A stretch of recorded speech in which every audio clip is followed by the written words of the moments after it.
Hi, and welcome to Second Rate Film School. I'm Andrew, and today we have a very special guest star, writer and animation guru Lance Falk. Welcome to the show. Hey everyone. I could list off everything he's done, but one, we're going to get to it anyways, and two, that would probably take like 10 minutes. You've worked on a lot of stuff, so I'm very excited to be able to talk to you. Thank you. So, all right, well, starting off with a softball question here, what got you into the world of animation? Well, when I was a little kid, I would definitely point the finger really, really hard at like a Harrison Ford finger point at Jonny Quest when I was a little guy. It came out when I was two, but it always reran. So I probably saw it around four or five, and it grabbed me like nothing else. So I like to blame Jonny Quest for my great interest in animation, but along came a lot of things like any kid, like the Looney Tunes, theatrical shorts that would run on the TV. On the TV, I sound so old. Any Hanna-Barbera thing before 1969, I really love. Space Ghosts and Herculoids. And one reason I like these shows so much is they recycle the Jonny Quest music and voice actors.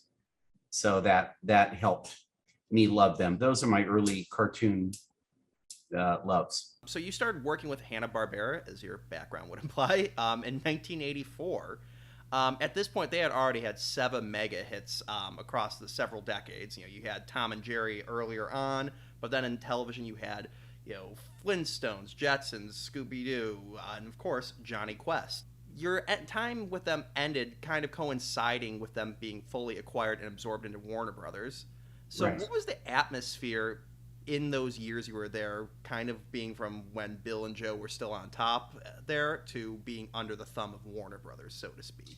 Well, I have kind of complex feelings about that for a few reasons. One was I have a tremendous love and brand loyalty for Hanna-Barbera, but by the time I started there, they weren't doing their best work in the mid 80s. And the Warner Brothers, that started in the late 80s, early 90s, was hitting it out of the park with everything, Animaniacs and Tiny Toons and Batman. And I ended up kind of bouncing back and forth between the two a little bit, ping-ponging, and then they became one entity. I'm not the glue or anything like that, but it just worked out that way. Also because a lot of Hanna-Barbera people went over to Warner Brothers, so there was a lot of cross recruitment. We did the Scooby-Doo movies that we'll be talking about, I'm sure, at both companies. There was actually a transition on, I think, the third movie that I co-wrote called Alien Invaders may have been, somebody can fact check me, but may have been the very, very last thing that said a Hanna-Barbera production on it, per se, where from then on it was like the Warner logo at the beginning. They still all say, created by Hanna-Barbera and so forth. But under their thumb, I would say by the time the companies were kind of merging, that Bill and Joe and also Iwo Takamoto were beloved figureheads, but they weren't really hands-on in production. They were doing a lot of publicity work for the studio, a lot of signings. Iwo was doing a lot of artwork for the galleries. And so they hadn't really run anything in a long time, per se. There was a shorts program that Fred Seibert, when he was running HB, that he initiated, and Bill and Joe actually got to make brand new animated shorts, which they hadn't in a long time. But I think it wasn't like a light switch. It was a steady, oh, I guess we're not really running things anymore. I remember watching Hard Luck Duck back then, and even as a kid being able to notice it was pretty unique compared to the rest of the What a Cartoon shorts. It was clearly new looking, but the designs and everything still looked like a 1940s short, and now I know why. Well, Joe's or Bill's Lucky Duck, I mean, that was Yankee Doodle, just kind of reworked. So, and then Joe was doing Dino cartoons, did a couple Dino shorts. So there you go. Now, briefly going back to Jonny Quest, which you said had such a huge influence on you, both as a young boy and as an adult, you had a bit of a relationship with Doug Widely. Can you shed some light onto that? Sure. Well, I love Doug to pieces. He was definitely like, I never really knew my own grandparents, and he and Ellen were like the grandparents I'd always wish you could wish for. And I met him through the famous comic book artist Steve Rude, who's a really, real hotshot famous comic book guy and a good friend of mine. And he introduced me to Doug, and Doug and I hit it off really well. Doug was a great character, very irascible, funny guy, and took a liking to me, I guess. And when my mother moved to Las Vegas, the Wildies were living in Vegas. So whenever I'd visit my mom, I'd always make a little side quest, and see the Wildies. And I just, love seeing them and talking to them. And I remember being in the Warner Brothers studio working on Animaniacs, and it was pre-cell phone and even didn't have individual phones on our desks. And so if you got a call, you'd be paged over the PA that you had a phone call and you had to go out to the lobby and pick up the phone. And one day, I got paged and I went in and picked the phone up, and it was Steve Rude. He says, "Dude, Doug just died," and I was like crying in the hallway. But sweet man, really, really talented. Definitely made my favorite show. And it's funny when you talk to him about it, he had a million stories, and he was actually more fond of the Patty Freeling Planet of the Apes series than he was Jonny Quest. And I think that's because he didn't get into arguments with anyone. He just did whatever he wanted, where he and Joe would clash a lot on Quest, over creative issues. And I think a lot of great work comes out of a situation like that, certainly like the Beatles and the Byrne Claremont X-Men. I mean, there's a lot of conflict in those collaborations. And I think they challenge the other and bring out the best in each other. Bill and Joe, you could say that about. So Doug and Bill had a lot of interesting conversations. And the result is, I think, the greatest adventure show ever made in America, even to this day. You're quite the Jonny Quest aficionado, having even been featured on the DVD special features for the original series. When you're looking for action, you can't do better than Jonny Quest. And to date, working on the last major iteration of the franchise, Jonny Quest: The Real Adventures, which we'll get into, having penned 8 episodes of the second season. So what do you think makes Jonny Quest such a cultural touchstone that's lasted the test of time for 60 plus years, while other Hanna-Barbera shows have faded into the background? Though paradoxically, the show really has not had much of a presence in the past 30 years, outside a 2015 direct-to-video crossover movie with Tom and Jerry, and a short-lived comic book series from 2016 to 2017. So what do you think is the story behind that? Well, again, it's kind of complex answer. With Real Adventures was kind of in a lot of ways a disaster from the get-go, because there was an original team that was hired when they really should have hired the team I was on. And they went through a lot of money and a lot of time without having a finished episode to show for it. And I can talk artistically what I thought about that material, trying not to use swear words, but art is subjective. I'm just going to say that from a business standpoint. You're either a responsible producer and deliver the goods, or you're not and don't. And so they were walked off the lot after 2.5 years and $11 million or something, without having produced a single airable episode. They had a lot of bits and pieces.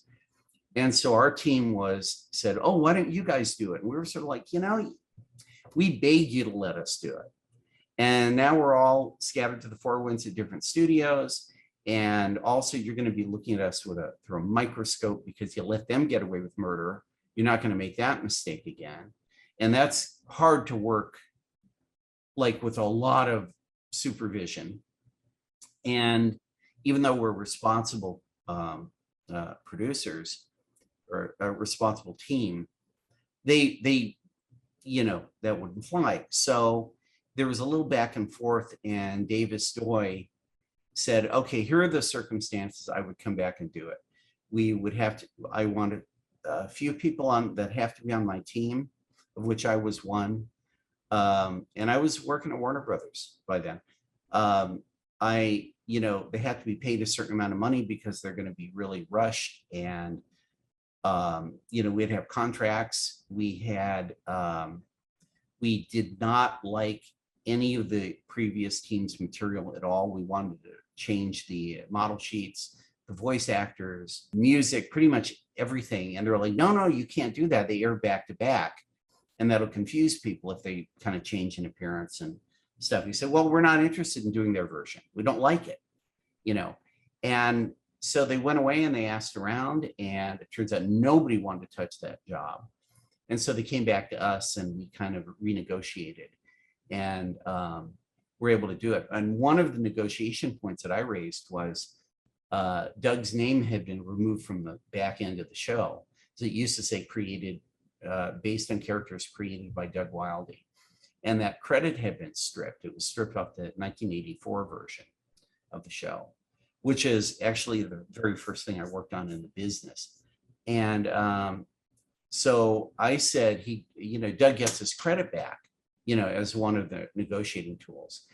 And by then they were kind of desperate because all these deals were struck with Galoob Toys and all these licensees, and they were tooling up and they were making product, and they were going to have it launch at the same time the show did. And the show was like not going to launch, and the studio could have been sued, pretty heavily if they didn't have a product to go along with all this licensing stuff. So the answer to the problem of getting all these shows done and making up all the lost time was we had 4 full-time producers. And usually a show has one main producer. Like Animaniacs with several units had Rusty Mills, one guy running the units. We had 4 guys running units. 2 of them, Kaz Anzalotti and John Ng, had the thankless task of taking all the previous material and trying to make finished episodes out of essentially garbage. And the fact that they're remotely coherent is a testament to their really hard work. They were throwing away scenes that were completely animated because the stories didn't work at all. They had to rewrite storyboard sections. And then they did 26 split between the 2 of them. And then the other set run by Davis Doy and Larry Houston, we did another 26. We were able to tweak the models, change the voice actors, actually write stories that were on premise, which the other ones weren't. They thought they were doing X-Files, and we knew we were doing Jonny Quest. And so it was really frantic for about 2 years where we had 4 teams going full out. And they even clipped off 13 episodes from the back end. It was meant to be an original order of 65, and they cut 13 off that. And so the show is as good as anyone could have made it under the circumstances. I think some of the episodes are actually really good. Some of them are saddled with first season ideas like the CGI Quest World nonsense. But we're obligated because of the toy deal to put that in the shows, that kind of thing. And our models couldn't be too different from theirs, and our voice actors couldn't be too different. But we did the best job we could under the circumstances. I remember, even though I was a little kid, they were hyping the hell out of that show. Yeah. I remember one Scooby-Doo VHS I had. It basically had no finished animation, just mostly production sketches, and hyping the new CGI technology in the show and using vague buzzwords to, I guess, attract kids who that meant really nothing to at the time. A place of extraordinary worlds, fascinating adventures, and mind-bending mysteries. A mythical journey where treasures and legends are discovered by true heroes and vengeful villains. Epic storytelling, embracing a level of realism never before seen in a cartoon. Prepare yourself for an all-new look in animation. Prepare yourself for the all-new adventures of Jonny Quest. And it's like watching now, it's like, oh, I don't know what this show is actually about, and I know what Jonny Quest is, and appropriate enough, I have an old Scooby-Doo comic which featured a full-page ad for the show, highlighting the unbelievability of this version and just hyping it up. Well, I'm gonna go on a limb here and say that if our team were the first team hired and we had the resources and the studio might behind us that they squandered, I think it's a possibility Hanna-Barbera would have had a giant hit and would have been considered a viable entity the way Cartoon Network is a viable entity separate from Warner Brothers, even though they're owned by Warner Brothers. I think if we got to do Jonny Quest, that might have happened with Hanna-Barbera, where they would have had 3 independent studios.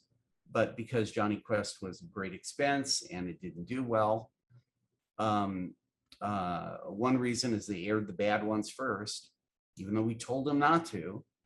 They aired the bad ones first, and it really turned off the old viewers and the new viewers, you know. And so by the time ours showed up, no one was watching it. And it's, you know, I tell people, just watch the second season and you'll actually see what the show maybe could have been. Now, do you think that's part of the reason why, you know, Warner Brothers has been kind of scared off of trying to do anything with the property really? 100%. Yeah. Yes, that was considered a big misstep. Now, I was working a series of Tom and Jerry direct-to-video movies years and years later for a fellow named Spike Brandt, who's a great guy, very talented guy. And the premise of the Tom and Jerry movies was Tom and Jerry would have an adventure with somebody famous because they don't really talk. So, but they can join Robin Hood or go to Oz or do these adventures, and they're kind of helping behind the scenes. And it's from their point of view. And Spike was begging, please let us do Jonny Quest. You know, let's do. And it took him, I think, 2 years to be allowed to do a Jonny Quest Tom and Jerry, because Tom and Jerry was the selling point. And I can just say from a design standpoint, the characters had to be, Dan Haskett's a brilliant designer, had to cartoon them up a little bit to fit in that world, but there's still a Doug Wildiness to the drawings. But the backgrounds and the props, I was doing the props, were like, look at the 1964 show and do exactly that. Make it look as close to that as you can. Boy, I had fun doing that, you know, because it was, oh, we're doing the hovercraft and the jetpacks and the dragonfly jet and that, all those things. And they were like right on model. So that was fun. But it's still a Tom and Jerry comedy, you know. Now, you also worked on the cult hit show SWAT Kats, the Radical Squadron, appropriately enough with future Scooby-Doo collaborators Glenn Leopold and Jim Stenstrom, penning 6 of the episodes. Now, I don't recall the show being on too often as I got older to watch it, but I loved watching it when I could, and now watching it as an adult, I really love this show. Despite having a very unique anime look, it's still very clearly Western in execution. It's probably one of the most badass looking cartoons I've ever seen. Yeah, we had a ball making that. The show creators are a pair of brothers from Canada, the French Canadian guys, the Tremblay brothers, Yvonne and Christian. They have a great drawing style. They came in, we tried to honor that drawing style as much as we could, and they're really wacky ideas. And then had to, you know, turn them into something that could be produced as a cartoon. But we had a ball making that show because it was this explosive action and kind of anime and rock and roll 80s guitar solo music and things, and just giant monsters. And we had a ball making that thing. It was a little too violent for, I hear this, for Jane Fonda, the wife of Ted Turner at the time, who owned everything. And it kind of hurt the show. like she was a little offended by we blew up and shot a lot of monsters on that show. So they kind of buried it, you know, like 6 in the morning or something. I'll say to your audience, if you like Ninja Turtles, you'll love SWAT Kats because it's the same milieu, but it's a lot better. You know, it has more style, better. It's just sharper. The characters are more distinctive, but it's in that there. It's funny animal action show, but I think SWAT Kats absolutely kicks its ass. You know, as far as shows go. So, but we got a couple of seasons out of it, and the creators are out there still. They own the TV rights, and they're still trying to get it done and trying to get a reboot made somewhere, anywhere. And that'd be great because I'd be brought back as a writer, as would Glenn. Yeah, that'd be great. I mean, and I love everything that like was coming out of Hanna-Barbera at that era, mainly because I was a little kid. So you love everything that you were a little kid. But you know, I mean, really looking at all the other stuff that was coming out, I mean, you know, that's when you start shifting into like, you know, Warner Brothers starting to slowly eke its way in. But I really put this and like Halloween Tree as like the true swan songs of Hanna-Barbera. Yeah. They're really hidden gems, and I think they should be remembered a hell of a lot more than they are. Now we're going to get to the meat of the episode. We're going to talk about your involvement with all the Scooby-Doo movies. Now, I'm not the hugest Scooby-Doo fan by any means. It's not like I have a ton of these things just sitting by me at any random time. No, that would be ridiculous. I don't have that much Scooby-Doo stuff with me. Don't be silly. I still remember in 1998 hearing that they were making a brand new Scooby-Doo movie. I still remember seeing the first teaser for Zombie Island when they said, "This time, the monsters are real." And it scared the shit out of me, and I love it so much to this day. So, you worked on all four of them in various different capacities, and we'll get into Alien Invaders. Will be the bulk of this in a moment, but how did you get involved in the team that worked on all these? Well, producer Davis Doy is very loyal to his crew, his core crew.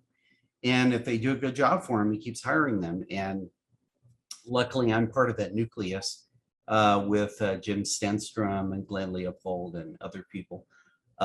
Drew Gentle is a background designer who is on everything there. And so our team kind of formed over SWAT Kats. Then we went to Jonny Quest. Then we went to Scooby-Doo. And so for a little while, we were a little development team. They couldn't really get anything off the ground. But at some point, you know, we were a viable crew that could do a show. So they were doing interviews with moms in supermarkets, like trying to get the Q factor. The Q factor is how recognizable this or that is with the general public, the non-fan, right? And Scooby scored through the roof. Scooby, every mom knew who Scooby-Doo was, like any mom would know who Mickey Mouse was. And so based on that research, that kind of market research, they said, well, we should really do Scooby-Doo. We're looking for direct-to-video projects. So let's do a Scooby-Doo one, see how it goes. And that was Zombie Island. And our team was just available, so they threw us on it. And I would say Glenn Leopold is the biggest fan out of the core group of guys over Davis and Jim and myself, because he's really into it and had written a lot of Scooby-Doo by then. And so they gave to our crew, and Zombie Island outperformed everybody's wildest dream. And so that was, we just became for a while the guys that make the Scooby-Doo movies. And we did the first four. And then somebody else took over from there and did a couple, and somebody else took over from there, et cetera, et cetera. Seems like a crew only lasts like 4 or 5 of those movies for some reason. And they're still making it. I know I'm biased because I grew up with them, but yeah, I think that's probably the best thing that came out of the Scooby franchise since, like, at the time, the original show, and was not surpassed or even met to, I should say, until Mystery Incorporated came out in like the early 2010s. So those 4, like, and we'll get into them, lesser quality with the 4th one, in my opinion, and evidently yours. But still, they're really solid movies, and that's why I'm not a usual hoarder of VHS technology still. But God, I even when I got these on DVD, I still couldn't get rid of them. They're still such great films. So, going into them though, what I think makes these four very interesting is they were the first that took supernatural elements very seriously, where they were actually real. Now, in the 80s, you had Boo Brothers and Reluctant Werewolf and the 13 Ghosts of Scooby-Doo, where the supernatural was real, but it was played for as goofy as the rest of the show. And in fact, you could say that the fake monsters in the original show were more scary than the actual monsters in the new stuff in the 80s. That whole gang all go gazooks, doing the werewolf rock. Hey, Mr. Jangles rocks all night, falls apart about daylight. Frankenstein, he's dynamite, doing the werewolf rock. What was the process like, deciding we're going to have the monsters this time be real in these movies and go a little shade darker on these instead of just doing a traditional Scooby movie? Well, I apologize that I've told this story before on another podcast or two, but there was a seminal meeting when we were given the job. And the main thing was that this is the first time Scooby was a long form story, that it wasn't 22 minutes with commercials or 30 minutes with commercials, making it 22. And it was Davis, Glenn, Jim, and myself. And Jim raised his hand, and because we're really at the nucleus of creation. And Jim says, I'm tired of all this fake unmasking stuff, and can we do real monsters? Jim really likes monsters, And he said, the other thing is, I just, haven't we done that already? And Glenn Leopold, traditionalist, big Scooby fan, says, now hang on a second. The Scooby fan wants a mystery they can solve, and they want the unmasking at the end because that is the premise of the show. And Davis said, well, here's the thing about the half hour versus the 90-minute or the 70-minute is you can kind of jerk somebody's chain or pull their leg for 22 minutes and have it not real. But if you do it for 70 minutes and then it's not real, it feels like kind of a cheat, feels like a letdown. And, it's anticlimactic at that point because you've really strung them along. And either the mystery has to be so complicated that no one will get it, or so simple that everyone will solve it immediately. And both those are bad things. So you had to find that balance. And I'm the fourth guy in the room, and I raised my hand. And of everything I did on those movies, this is what I consider my real contribution. Beyond the other three guys who were invaluable and amazing, was I said, well, we have to do both. We have to have a real mystery to solve, but we have to thicken the broth by having real monsters in it also. And the gang's following clues from one thing, and they're really revealing things from the other, but the audience really thinks it's kind of one story, but it's really two that are weaving in and out of each other. And that way, everybody will get what they want. And so a really good example is actually the second movie, which is Ghost, where it starts with, mystery, and this town is being haunted by this witch's ghost. And it turns out to be like everyone in the town is in on this one thing to create tourist revenue. That goes for all of you. All of you? Sure, there had to be more people involved to make this hoax work. But everything they're doing is based on an actual town legend. And in the story, they unleash the real witch's ghost. So the third act, okay, we've solved the mystery, but here's the real supernatural threat we have to combat. Thou hast freed me, so now I can punish the world for my long imprisonment. I shall create an era of darkness darkness over this land. So you see, you get both things in there, and that became our recipe.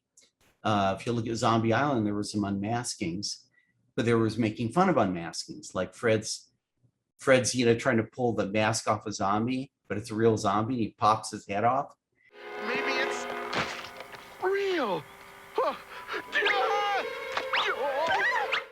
This isn't just a one-off joke poking fun at the franchise's long-running trope of the monster being a man in a mask. It's actually the reason why the gang breaks up at the beginning of the movie. You know, the real reason I changed jobs was because the monsters and ghosts always turned out to be bad guys in a mask. Got a little boring, eh?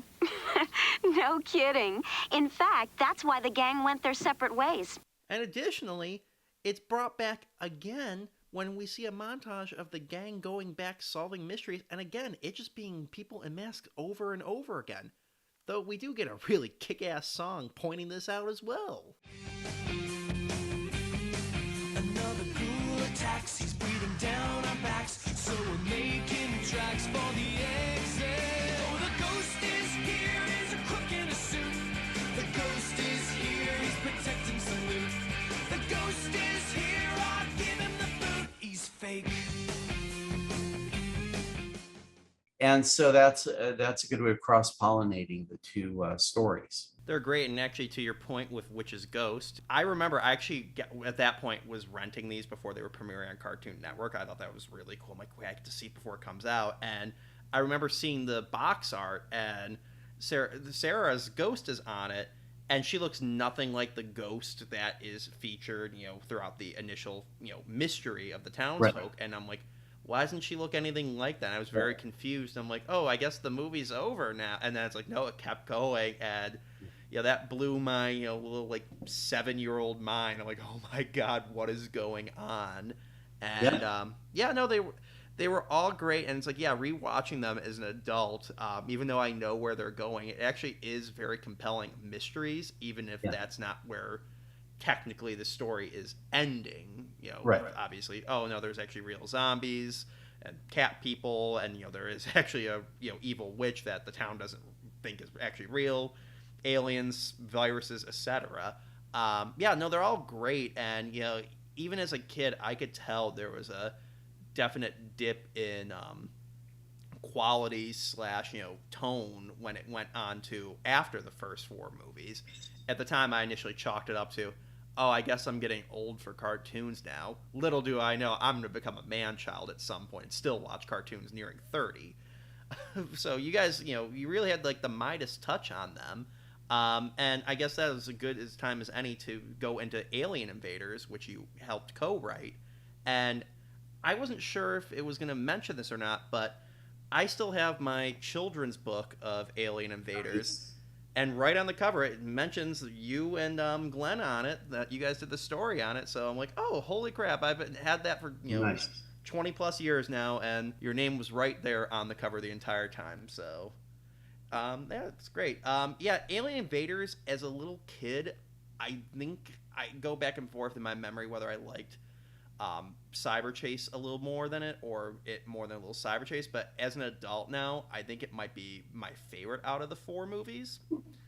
I just love the backgrounds of the New Mexico or whatever southwestern state we're actually supposed to be in, desert. And one thing I actually would like to talk about is I think the love story between Shaggy and Crystal is one of the sweetest aspects of the entire franchise, and it's a highlight of the movie personally to me. Thank you. So what was writing a love story for a character like Shaggy, who really outside of Scooby and food has never shown a like for anything? Well, that's why I did it, because they hadn't really explored that corner of it. The obvious couple is Fred and Daphne. So, Freddie, why do you always pair us up? Well, I've thought about that for the longest time, and there's never been a good time to tell you. Maybe it's time that I... Hey, here they come. And depending on how hard they want to hit that particular story, but that's clearly what's going on. And the subtext with Velma is, you know what the subtext with Velma is. So we won't say it, but that kind of left I thought the idea of Shaggy and Scooby completely transforming by being in love, and Shaggy slicking his hair back, and Scooby the little bouffant. I thought that was really funny. I've never seen you with your hair combed or your shirt tucked in. Just a funny, fun idea. I think it's as good a time as any to mention that Shaggy is so smitten with Crystal, he actually sings one of the best songs in the franchise, and that's saying something, about how much he's in love with her. I met by chance a girl in bell-bottom pants, and she likes to say, groovy. She came out of the blue, and in an instant I knew everything would be groovy. For her I'd climb a mountain, swim the deepest ocean, I'd even help her shopping, that's the depth of my devotion. It will be a dream come true. She's even got a doggy for Scooby-Doo. How groovy, just us two, so groovy. Don't forget Scooby-Doo. Groovy, our love will never be blue. Though, as we soon find out, this relationship might be too good to be true. Also, our real monster, of course, wasn't a monster. Our real monster were these really sweet aliens. And so just, subverting everyone's expectations. A trick in the beginning, like I was talking about how you have two stories that cross-pollinate, is in the opening credits, you see the point of view of a flying saucer heading towards Earth past outer planets. You clearly see that, what's going on. And that flying saucer buzzes the mystery machine, which spins out and crashes. And so like we lay it out. Aliens are real in this thing. So on the title of the film. And so, and of course, invaders is a lie. They're not invaders. And so the very next thing you see is when, Shaggy and Scooby are alone, these aliens on hovercraft show up. Now they're really the fake guys, but you saw a flying saucer, now you've seen aliens. You're going to naturally connect the two. So it's a way of leading you down a path to think they're real. And turns out they're not. And then this cute hippie chick and the dog, are really the aliens. The big clue is that they're hippies from the 60s. Like, what's your name? Norval. Norval?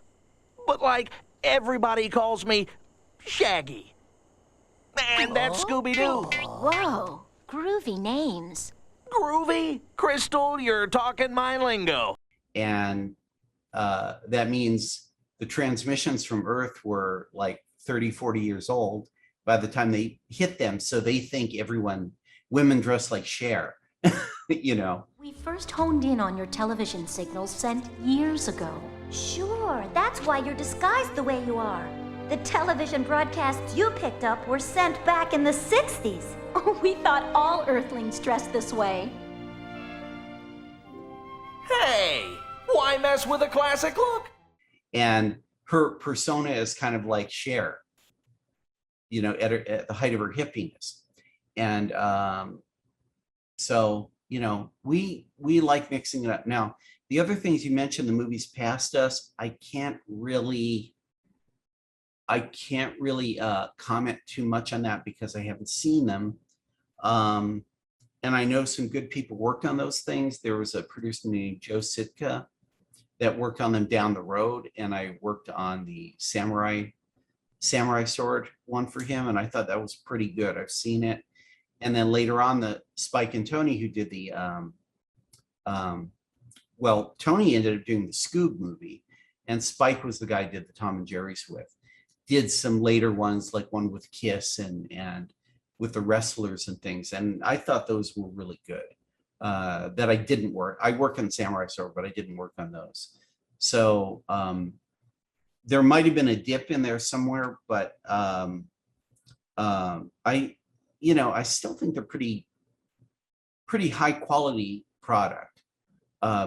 My favorite isn't the one I wrote, it's Zombie Island, because after Zombie Island, they told us it's a little scary, pull it back a little bit.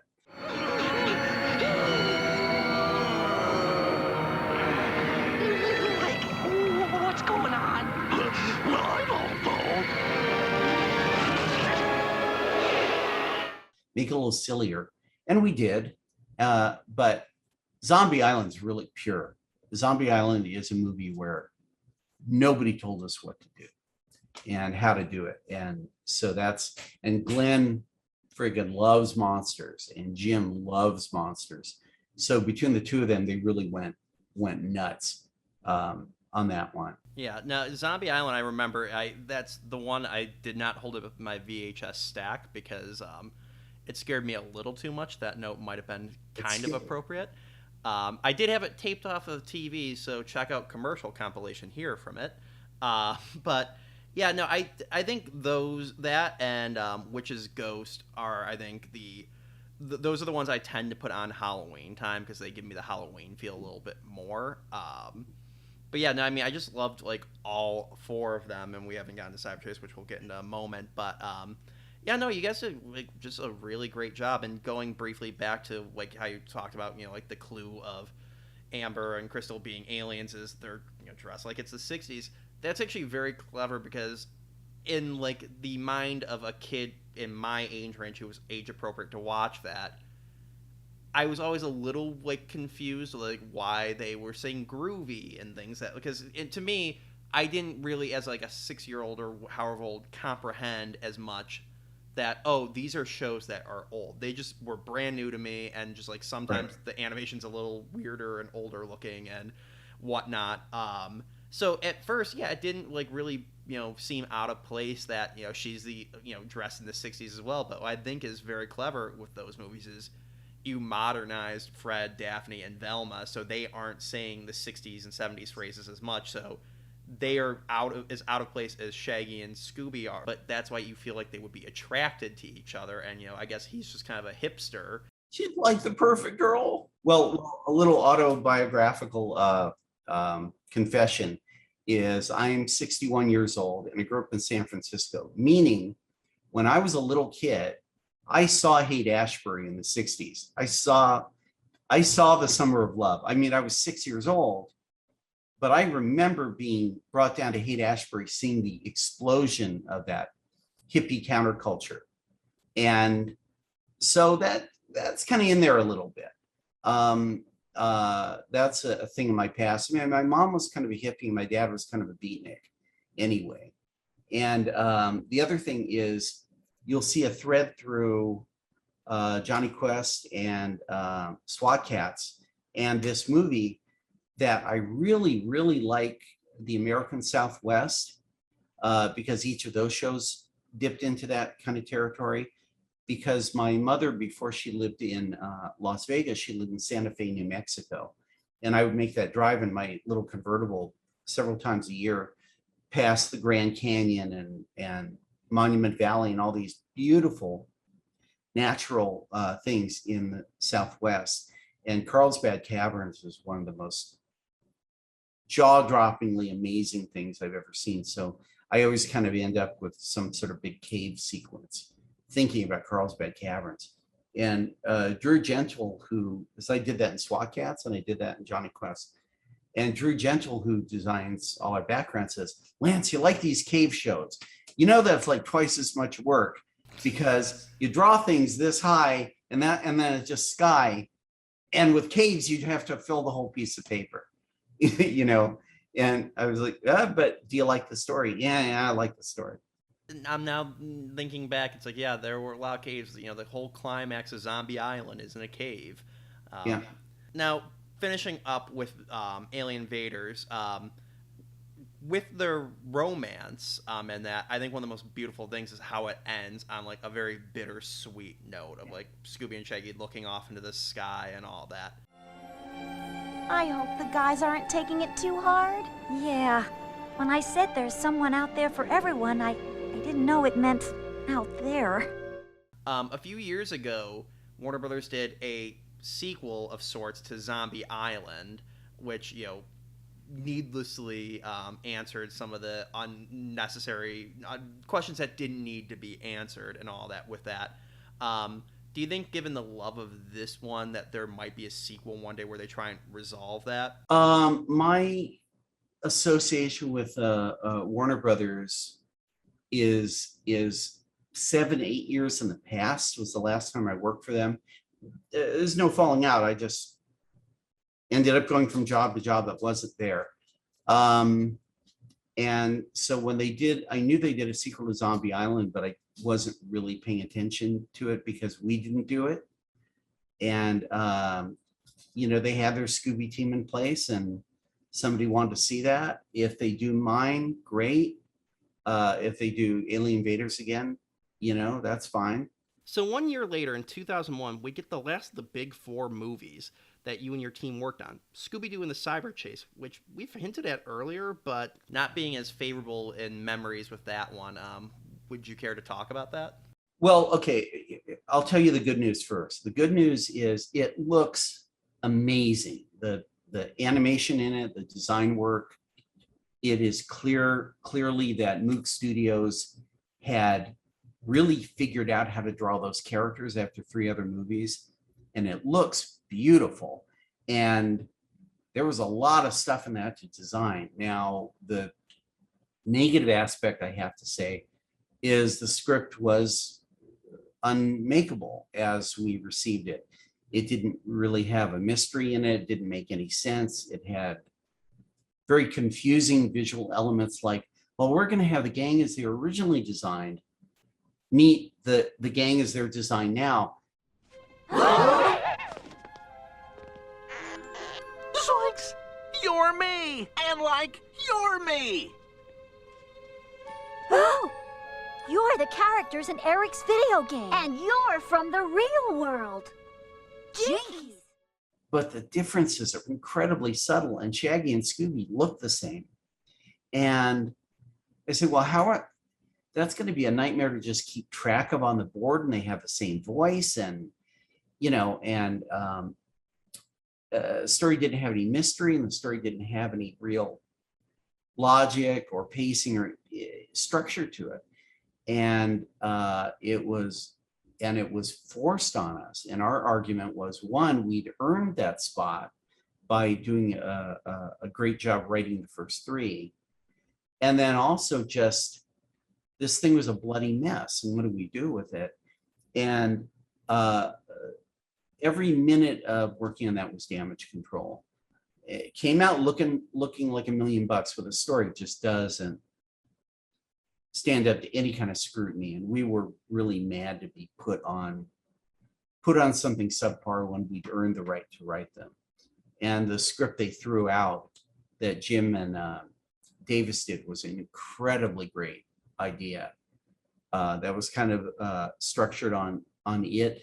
So half the story was how the gang met as kids, and the other half was the current day mystery, and they tied in together, and they reached simultaneous climaxes as you jump back and forth. And it's how Shaggy met Scooby, and how the gang all got together in the first place. And it was a great haunted house story. It was a great, like, Lovecraftian Cthulhu gate to another dimension story. And they went, now let's make this cyber chase thing. And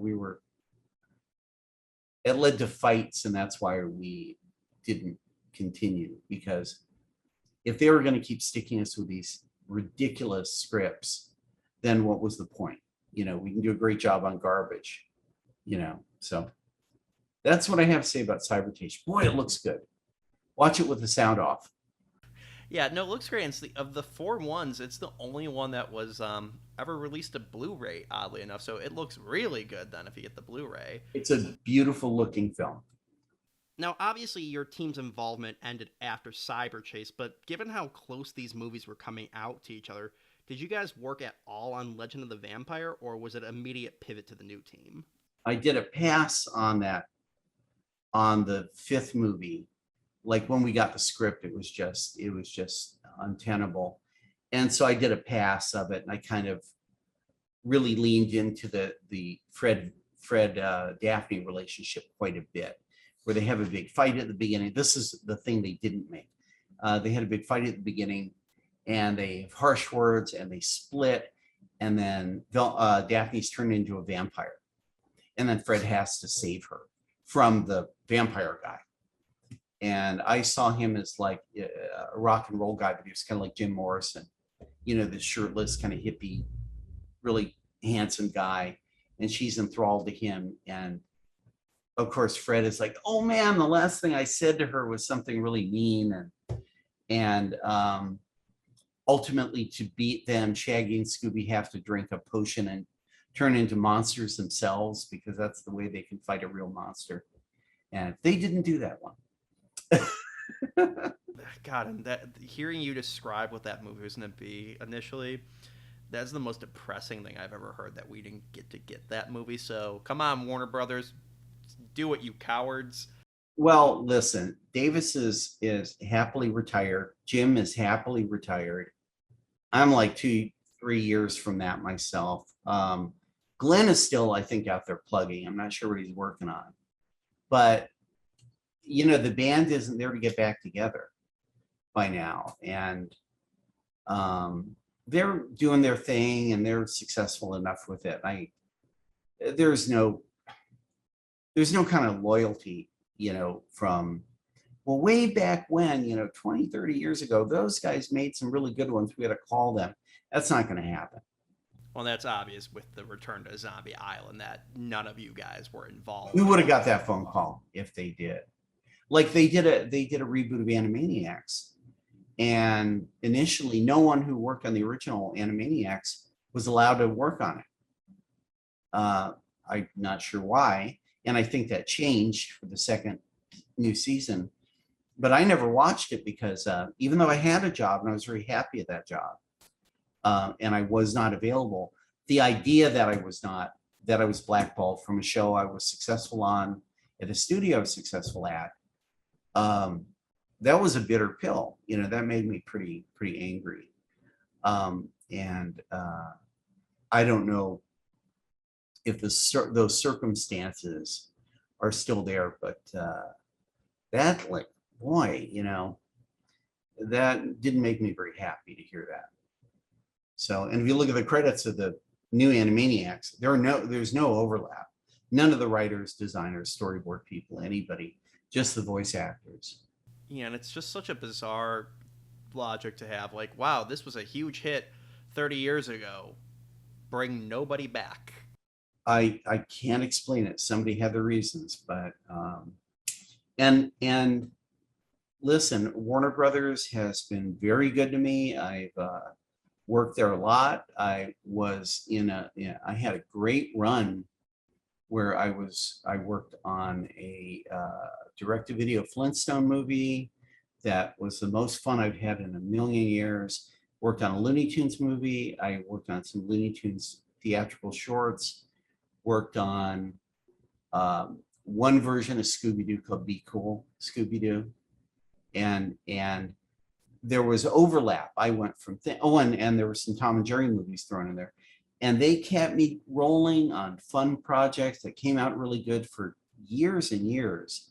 And the only reason I left, frankly, was Davis landed at Universal Animation and said, listen, I'm going to get Jim Stenstrom and a few other guys who are doing Curious George. We're doing like a preschool show, but it's a 6-year gig. You know, it's a 6-year order.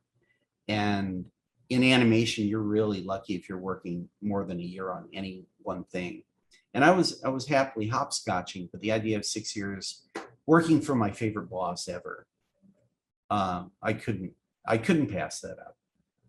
You know, so that's why I left Warner Brothers. And, you know, in the intervening 6 years, which is an eternity in cartoon time, they found other people to do what I was doing. You know, they had to. And so it would have been really hard to get back in, even though I had a good relationship with them. And then it turns out a friend of mine that I worked with at Warner Brothers ended up being the art director, one of the art directors on Rick and Morty. And so I he hired me on that. And so it was like I was heading back to Warner Brothers, and well, Rick and Morty wanted me. So, and that's going extremely well, you know, and that got a big pickup. They're going to be doing those for years and years. And I was like, I can probably ride out my career doing that show, you know, if they'll have me. So I love Warner Brothers, but I might never go back there unless they offer me a really good writing job or something. Well, that's a shame that we might not get another Scooby collaboration with all of you guys, but the ones we got, that's good enough for the fan base, and I know you guys were obviously doing your best because of course you were doing your best, but when you were making these, like now these 4 movies are like near mythic proportions in the fan base.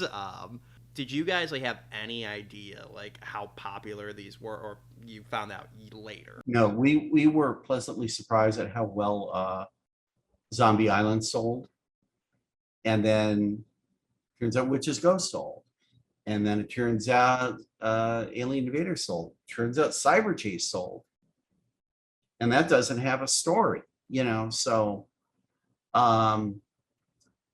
you at some point you have to realize like, unless it's really bad, Scooby-Doo sells no matter what. That's why they keep making it.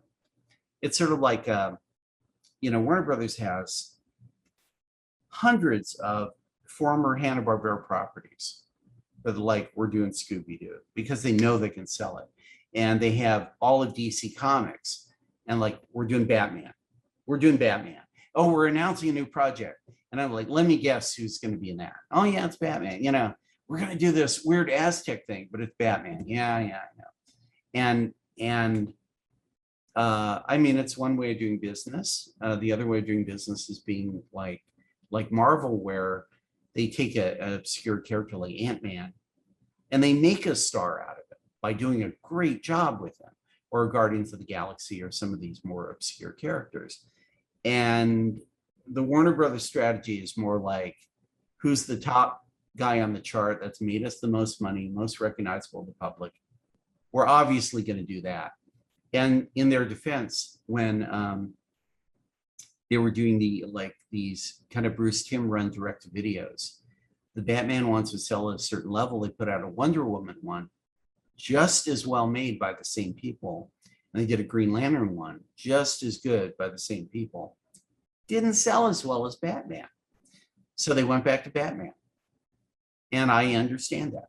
I mean, it's a shame because it's like you would love to see, like we mentioned earlier, Jonny Quest make a comeback. And I think now's the time for Jonny Quest. People would love the globe-trotting adventure series again. And, yeah, listen, there's, the one call I would take is, Lance, we're going to do 65 Jonny Quests. We're going to put a lot of time and money and resources into them. You're one of the executive producers, and we're the same deal that those guys got in the early 90s. I wouldn't even retire. I'd work on that shit till they drop dead, and like I have a million Jonny Quest ideas, but I actually have a lot of SWAT Kat ideas that I never got around to. So we'll see, if I'm just drawing props and vehicles and effects and things for Rick and Morty for the next 5-6 years and I hang up my hat, that's fine too. There are way worse ways to make a living. And I love the hell out of that show too. And the people I work with, are great. So, I have no real regrets. Now, this brings me to my last question. Rounding back to everything we've discussed, obviously with properties like Scooby-Doo, Jonny Quest, and other Hanna-Barbera properties like Flintstones, Jetsons, and so on, these are decades-old properties that have spanned generations. So what is the process of stepping into something with that type of legacy? When we got Scooby, Glenn Leopold was the only guy in that room that loved Scooby-Doo. But the other 3 of us, Davis especially, knew that we were stewards, knew that, no, we have to put a mystery in there. We have to do this, have to do that, because we're not here to make our version of Scooby-Doo, which is just monsters going nuts and scaring the hell out of people. which is as adult men, we would want to do. We're making it not for us, but for you, okay? The Scooby fan. And we're the stewards of that property. And sometimes you don't necessarily have to be a fan, but when you're making it, you make yourself a fan. And you think like how a fan would think about something. So it's really important. The guys that got Jonny Quest before us were not fans of the original show. And they told me so. The head writer and head art director both told me how much they did not like the original show and they were going to fix it. And what happened was what happened. And it was a disaster that we had to clean up.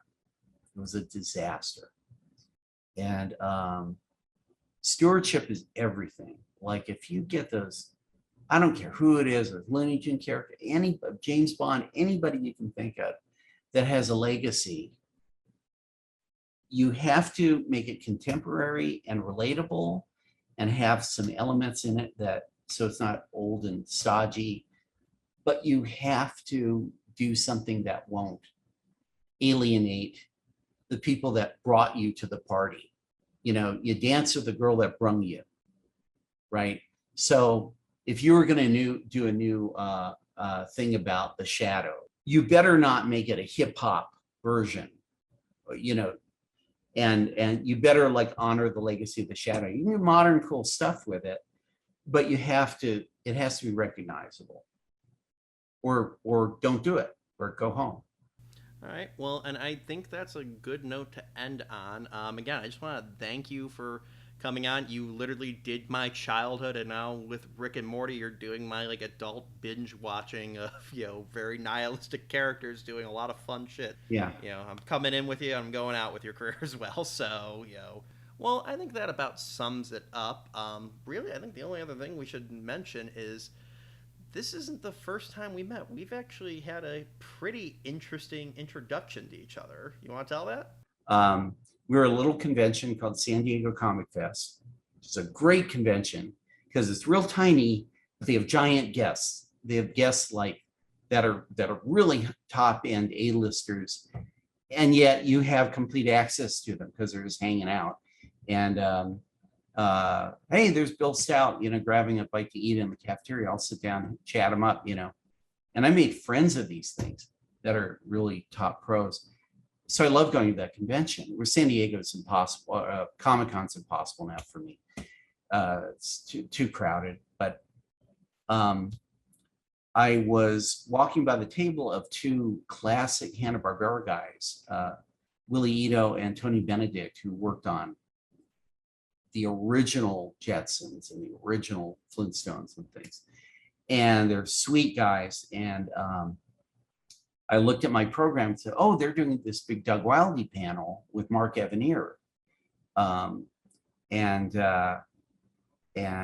I told them, said, you guys are on a panel in like 5 minutes. We are? And so like, okay, we all hustle into the room. And I sat in the front row. And because they were the cartoony guys, they knew Doug and they loved Doug, but they didn't work on the Doug shows because they were over there doing the funny stuff. They're doing Top Cat. And Mark Evanier couldn't make it to the convention. So Scott Dunbier, the publisher, who does these amazing books of comic art, original comic art and things, but he did a big book of Doug Wildey Western comics that's stunning. And so he worked with the Wildeys and knew them a little bit, but when the audience started asking Jonny Quest questions, no one on the dais knew the answer. So it was like, excuse me, you know, I was in the second row. I know the answer to that, and I'd answer it. And a few minutes later, it happened again. And a few minutes later, it happened again. And Dunbier said, why don't you just get up here?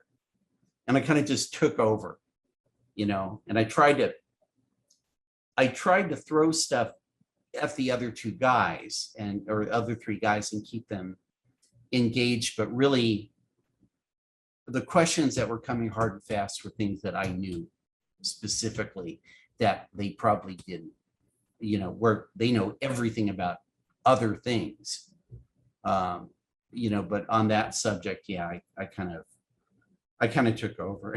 And then you came up to me after, you said, oh, I got to interview my podcast. I wasn't even on that panel, but all right.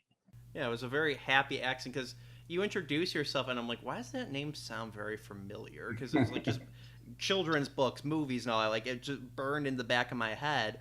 I'm like, I'm just sitting there, and, you know, me and my friends went, and, you know, I shouldn't admit this, but, you know, we decided to sneak a little booze in, so we were drinking a little bit. So I'm a little buzzed at this point. And I'm like, so, like, a fog is in there, and then you say Scooby-Doo. I'm like, oh, holy shit. Like, now I remember. It came flooding, and yeah, no, it was a very happy accident. You know, it was great hearing from those guys. But yeah, you really saved the panel to talking about, you know, Jonny Quest and Doug and all that. Well, I'll tell you, post panel, I took Willie out to lunch and we chatted, found out we had a lot in common, a lot of friends and things. And since then, I've seen him socially. You know, visited Willie. He's an